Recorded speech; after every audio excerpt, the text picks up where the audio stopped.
Hey everybody, welcome to Sharing Hope. I'm your host today, Michael DiMuccio, and joining us is comedian Jonnie W. If you know anything about Jonnie, he's got a razor sharp wit. He's got strength on the stage, yet an eloquent delivery. He blends musical chops, mad vocals, and an offbeat style, all to combine for a hilarious comedy experience. I'll tell you, he has been 48 states he's performed.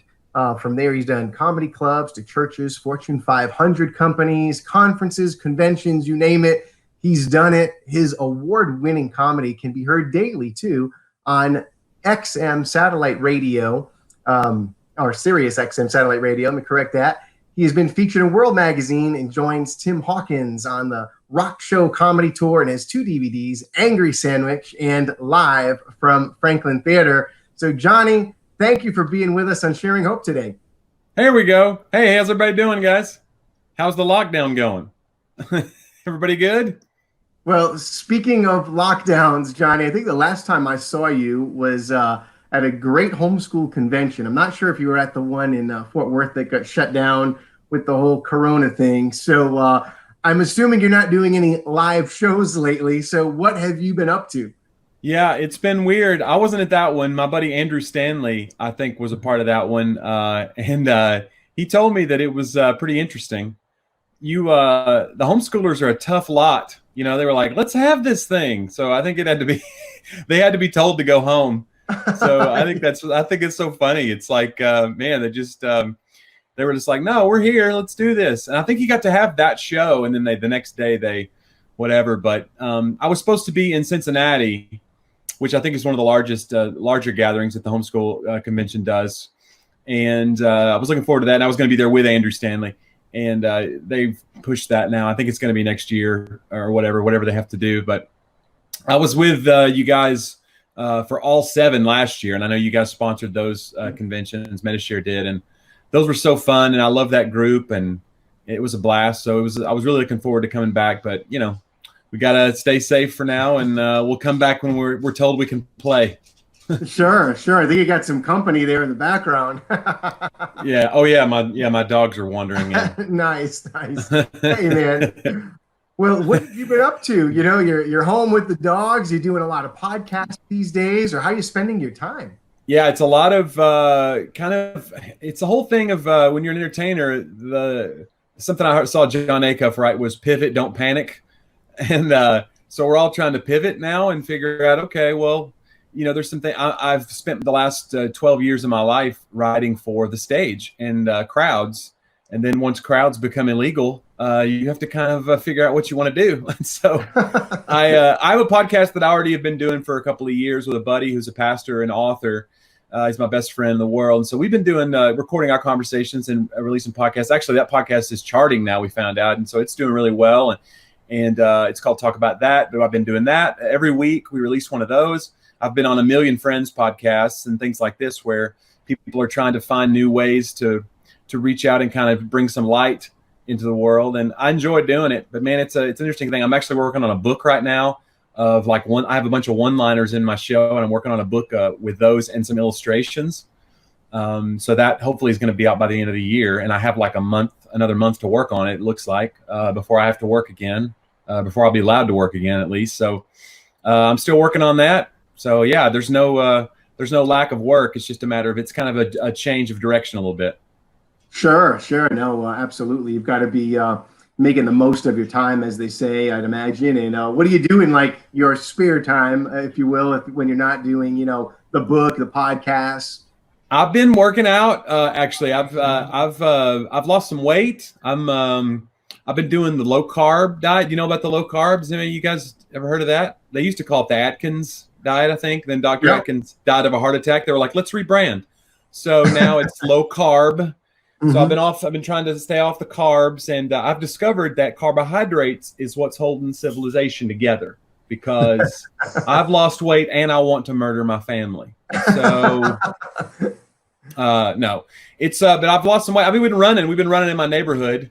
And that's interesting. I wear a mask because I want it to look like I'm trying to steal exercise. I enjoy that look. It's a stealthy cat burglar with jogging shorts on kind of vibe that I want. So that's good. Hey, and again, I think that's great. You're making the most of your time, both with on the professional side, amping up your comedy, as well as, getting out, being active, losing weight. So you're not Yeah. falling prey to the carb. Yeah, that's right. Try to stay as healthy as you can right now. We need good immune systems right now, don't we? Absolutely. Now, I know you live in Nashville, so I'm sure there's good sights to see when you're out jogging. Yeah, it's beautiful, but I mean, gosh, it's weird. It's somebody said the other day it'd be a great time to film if you have one of those post-apocalyptic movies where the empty cities. It'd be a great time to film the B-roll for those movies because there's so little going on downtown. You could just film these quiet streets, a once bustling metropolis of a city. Now you just see like birds congregating. You're like, this is creepy. So yeah, not a lot going on downtown, but man, it's Nashville's one of the best cities in the world, and I'm sure we're going to bounce back. A lot of people are kind of trying to figure out what to do right now, and a lot of people are hurting, I know too. But it's people say it's unprecedented. I'm so tired of those commercials. It's in an unprecedented time. We just want you to know that you're free to buy our products. Like, it's just so pandering and condescending. But the truth is, it really is unprecedented, and we're all kind of dealing with it in our own way. And because it's never really happened to this generation before in this way, and it's definitely never happened with social media in hanging in the balance, where people have to comment with their conspiracy theories and all that every day, and you have to decide what you believe and what you don't believe. It's so strange, but I think we're going to bounce back. And Nashville's one of those towns. It's built on live entertainment, and so yeah, it's a very interesting problem that we have that we're trying to kind of manage and get through. But every city's got their own challenges, and we're just going to make it. That's right. That's right. And I'd imagine all the entertainers in Nashville are biting at the bit to get in front of crowds. Well, talk a little bit about your upbringing. I know in some of your acts, I've heard you talk about the South. So talk about upbringing and how maybe the South is so unique to the rest of the country. Yeah, I don't like those air quotes, Michael. That seemed really condescending. I know you've got some books behind you, I see. We can see you're very important. You read a lot of books. I'm looking at your background. We're all very impressed. I've just got some things written on a whiteboard and a couple of guitars, nowhere near as impressive as you. That's fine. I have books, but they're in bins somewhere. No, the South does get the South gets a bad rap, obviously. It's a unique place. I was born and raised in Tennessee, Knoxville, Tennessee, and lived in Tennessee my whole life. And yeah, I find I love Southern audiences. I love every audience, though. I always kind of thought I write comedy from kind of a Southern perspective. And I thought, well, once I start going to the Northeast and some other places, is it going to work? Are these things going to translate? And what I found is that people are people. It really is. It's interesting. And Jeff Foxworthy used to say there's rednecks everywhere. And, and I think it's really true. And more than that, you just have, I think comedy kind of breaks down our walls, these things that we kind of put up to make ourselves look more sophisticated than we really are. And comedy kind of just shows the commonality. And I love comedy so much in a church setting because it's like a laugh is like this big amen. It's like we all agree. We don't feel alone suddenly when you hear a group of people laughing at the same thing you're laughing about. And so to me, my upbringing and my Southern heritage is a part of who I am. But honestly, the more I do this, I feel like it's broken down some of those biases that I thought I had. And you just see that people are people, and it's very unique. And comedy is kind of those things that bridge that gap. And it's very beautiful in that way. Sure. Now, I know in my intro, I mentioned that you performed in 48 states. Yeah. I'm going to assume that the two you haven't been to, Hawaii and Alaska. No, Hawaii is one. I've been to Alaska, though. The other one's Vermont. So I got to wait for a Ben and Jerry's corporate show to go to Vermont, I guess. I'm not sure how many church conferences they're having up in Vermont, but it'll probably be a Ben and Jerry's corporate or something like that if I get to Vermont. So if somebody's watching this, bring me up. I'm ready. Sure.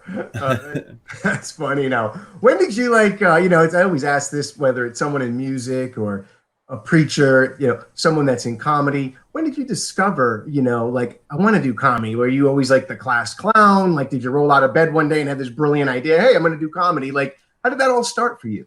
I was always a silly kid, and I was always kind of, I wouldn't say a smart aleck. I was painfully shy, though. Most people that do comedy, if you've talked to many, you would see that a lot of them are introverts, honestly. I call myself a site-specific extrovert. So I'm an extrovert for an hour a day, and then I go recharge the other 23, and I'm just waiting. In fact, Jerry Seinfeld's new special on Netflix is called 23 Hours to Kill, because he feels like that's what he's doing. He just has 23 hours to kill during a day, and then he's got to go work for an hour. And that's kind of the life. And so I feel like I recharge away from people. And then when I'm on stage, I kind of give out what I have. But yeah, I had to be pushed into it. I was a silly kid, but shy. And I had a situation where I was in a band and we were playing songs and stuff. And then we did a conference one time. And the buddy of mine, it was a college conference with college students from all over the state of Tennessee there. And my church was hosting it. This was 2008, early 2008. So my buddy and I were going to sing a song or something to kind of greet everybody, a silly song we'd written. And he got really sick. And I was like, oh no, what are we going to do? And I'd never been on stage without him. And so I just decided, like, I don't know why I had the idea, but I thought, I think I'm just going to tell some jokes.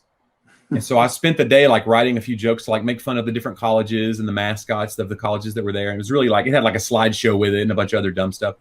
And it went really well. For whatever reason, it went well. If it hadn't gone well, I never would have tried it again. I was not like confident, like, this is my destiny. It was like, please let this work, so I'm not like in a fetal position at the end of the night.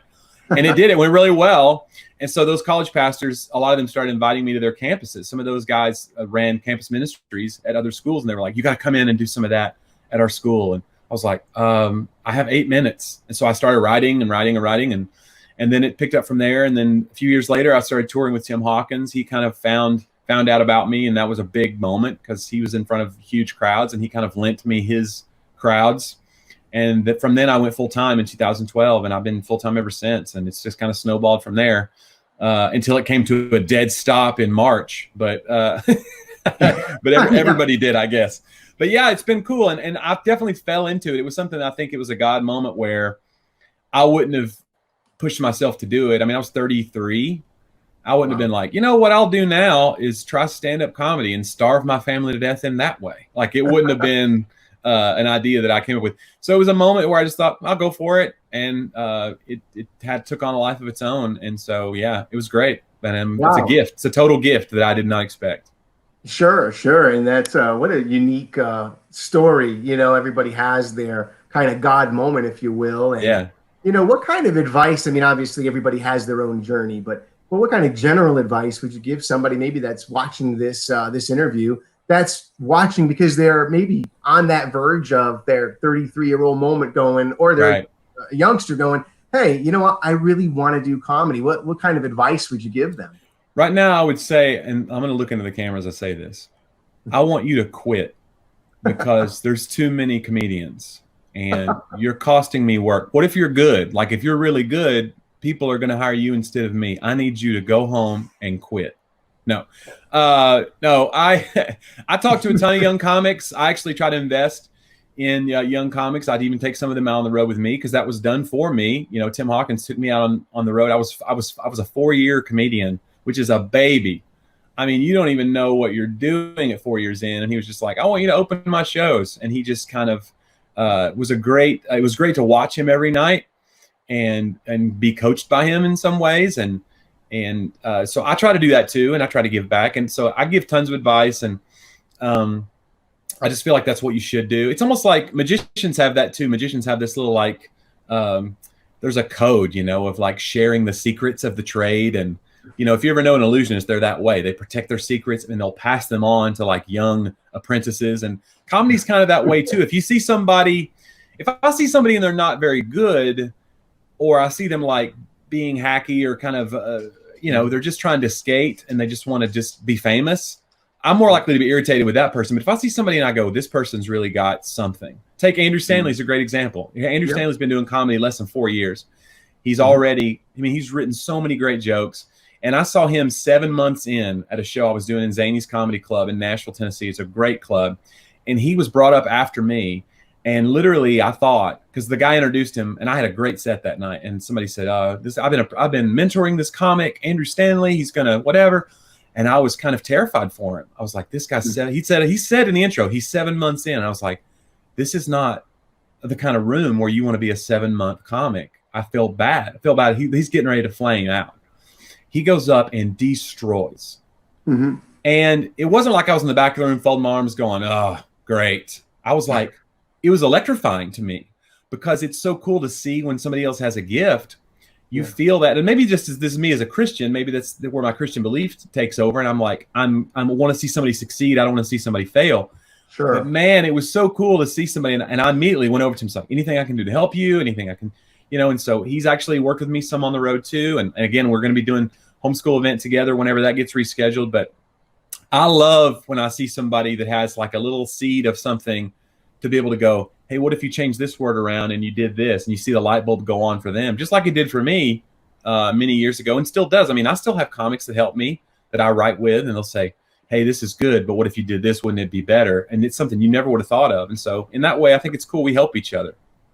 Yeah, it's great that you just mentioned Andrew, because he's also got an interview here on Sharing Hope, and he mentioned. Oh, cool. Yeah. He mentions his like one of his first nights and blacking out and going through that kind of journey. And so it is really interesting to see, how God uses you guys in such a unique way. I mean, here you are, you've been, and like him, he has a variety of, or a range, if you will, from churches to Fortune companies. You're doing comedy clubs. What do you do? What's your approach? Like, you are, say, a church, maybe you got to be a little more refined.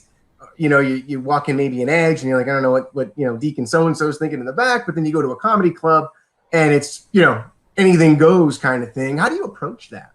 Yeah. I mean, honestly, my approach is similar. The only thing that I try to do, and that's what's great about when you work clean. I mean, I would probably work clean even if I wasn't a believer in Christ. Obviously, my faith is it affects my worldview, and I don't sit around and try to write things that I think are going to offend people and see what I can get away with.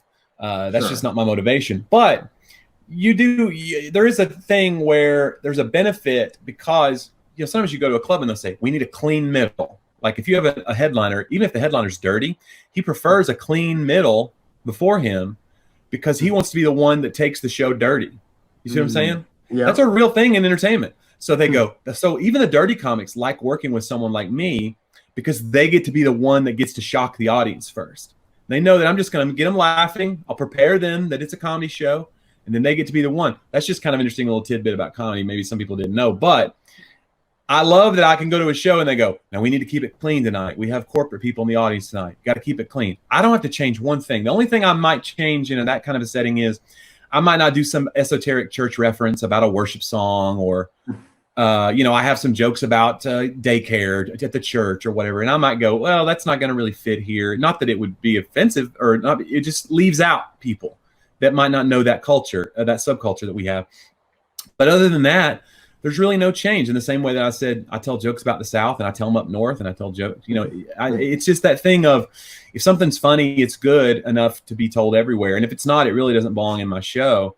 But yeah, there are churches that I do sometimes that are conservative. Shonda Pierce used to say that. She says, I've never done comedy clubs, but I've been in some churches that could have used a 2-drink minimum. And, and I think that's a great line.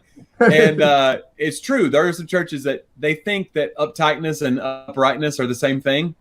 So when you go in and do a comedy show, there's some arm-foldy deacons in the back, and they're just like, they voted against the event to begin with, and you kind of have to win them over and say, we're going to have this show, and we're going to do our best to kind of bring light and levity to the situation, and you hope you win them over. Sometimes you do, sometimes you don't. But I would say that's more tenuous than a club situation where, hey, I could let it all hang out and do whatever I want. I'm more scared of the deacon that might be offended at whatever thing, I remember one time early days of Christian comedy, you talk to these guys like Mark Lowry and those guys who started out in the early days, they'd have their mic unplugged for saying pantyhose. Oh, wow. Like stuff like that. And you just go, my gosh, I can't imagine with those handcuffs on trying to tell jokes. Obviously I'm not trying to offend. I don't want to say curse words. I don't want to say innuendo, but I mean, the standard of that, when you get into like a really uptight, religious, legalistic person, it could be hard. So, but I don't change a lot. I just kind of do the same thing, and it's worked out for me, which is good. And I think Andrew would say the same thing. He tells homeschool jokes in a club, and he's the only one up there doing that. Everybody else is like telling their weird life experiences about drugs and their relationships and everything. He gets up there and it's like, I was homeschooled and I had homemade clothes, and he wins them over because his point of view is so different. Right, exactly. Now, there's a difference obviously with venue. then there's a difference with being on Zoom or a podcast. Yeah. How is your approach? And I don't mean from an audience standpoint, but maybe from a performance standpoint. Do you change much, from being live, maybe playing off of, and then on the radio or a podcast, you don't have that. So how do you kind of navigate those waters? Yeah, it's been tough. The podcast has helped me a lot. I've been doing that for over 2 years every week. And so it's helped me to kind of know, we try to go in knowing, okay, I'm going to tell these 2 or 3 stories, and this will help the conversation keep moving along. Whereas obviously if you're doing an audience, you have your prepared material. You may have 2 or 3 new things that you want to say, but you're going off of their response and you're changing direction. I mean, when you're a comedian, it is a living, breathing thing. Your show is a living, breathing thing that changes. Even the shows that you saw in the homeschool events that I did, if you remember, they changed from week to week or month to month because I would change directions or I would change the order. Okay, they like this. I'm going to stay here for a minute. I'm going to do 5 more like that. Mm-hmm. Whereas if you're just doing a podcast or you're talking on a Zoom call, it's just kind of, it's more static. And so you have to kind of know in your head, is this something that's interesting to someone listening to this down the road? And you kind of have to ask yourself that question. Be a little more self-critical. Sure. You're kind of taking on the role of the audience for yourself in a way. You're saying, well, this is a boring story. Wrap it up, Johnny, in the back of your head. You might not do that on stage. You would just go on the audience reaction. If you're on stage, you'd be like, well, this didn't land because they didn't laugh, Right. Now, one of your DVDs is Angry Sandwich. Right. Tell me, how do you come up with that title for it? Well, it's a tag on a joke. One of the first jokes I wrote was about being in Chick-fil-A and seeing that they had a chicken and egg biscuit. And I just couldn't wrap my head around the chicken and the egg being on the same biscuit. And I said, that is, that's like a mob hit. That's like that's an angry sandwich. And I'll eat you and your unborn fetus. It's like an angry thing to order that sandwich. And so that became like a joke that I'd do all my shows. And so when we put the DVD out, it was one of the tags, Angry Sandwich. And so we just like, well, that's a funny, weird thing. And it kind of sounds edgier than it is. It's kind of provocative, I guess. And so that's what we named the DVD. And so. Sure. No, it's definitely a very creative, attention grabbing kind of title. So I like the stories behind it. And now, how long was it between Angry Sandwich and Live from Franklin Theater? We shot Angry Sandwich in 2012, like July, and then we shot Franklin Theater in November of 2015. It released in 2016. And then we just now shot, in November of this year, we shot a Dry Bar special, Dry Bar Comedy. If you know about them, they film in Provo, Utah. They do comedy specials. They have their own channel and Roku and all this stuff. So those are really cool, and they've been doing a ton for the culture of clean comedy. Both Christian and otherwise. There's just a ton of great clean comedy content that they've put out into the world. And a lot of those artists have benefited greatly from that as far as ticket sales and things and just their profile being raised. So that special is supposed to come out in a month. They're telling me. They're editing it now. It's supposed to be released in a month. So that'll be a new 30-minute special. I also shot a thing for a network called Circle Network. They're they're run by the Grand Ole Opry in Nashville here. So it's kind of a country lifestyle channel. And so they've been doing comedy tapings at Zany's, and I was part of one of those and had a really good set there. And so that's actually already aired, and it's in rotation there on that channel. I think you have to go to like circlenetwork.com or circleallaccess.com. You can find out where it's listing in your area, but it's an on-air channel. It's an off-air channel, rather, like an antenna channel that you can pick up. And I think they're talking to cable networks, but Circle Network's pretty cool. And so I've been on there. So that's cool to get a TV credit. And so, yeah, Dry Bar will be out in June, they're telling me. And so, yeah, it's been pretty busy this year. Cool. Well, tell everybody before we kind of land the plane here, tell them where they can get more Jonnie W stuff and how maybe they get a hold of you on social media. Sure. They can go to jonniew.com, JONNIEW.com, and that links to all my social media. You can find me on Facebook just by looking up that, Jonnie W. I'm on Instagram and all that good stuff. I think I'm joining TikTok later because, who's not on TikTok? You got to impress the 7th graders of the world. Got to go out there and embarrass myself with my terrible Fortnite dances and whatever they're doing on there. I'm sure it'll be ridiculous. But, I'm on all the social media. Facebook and Twitter. And I enjoy it. It's a fun way to connect, especially now when you can't really connect with a live audience. until they release us to do that. It's kind of fun to be on social media. So a lot of new clips coming out, and the dry bar will be out next month. So go check it out. Good stuff. Well, hey, thank you for taking the time, investing in, sharing hope, and giving people a good shot in the arm, man. Thanks for making me laugh too. And I want to thank our viewers for watching. Go see more Jonnie W stuff and get his material. And Jonnie, once again, thank you for being with us and sharing hope, my friend. You bet. Thanks.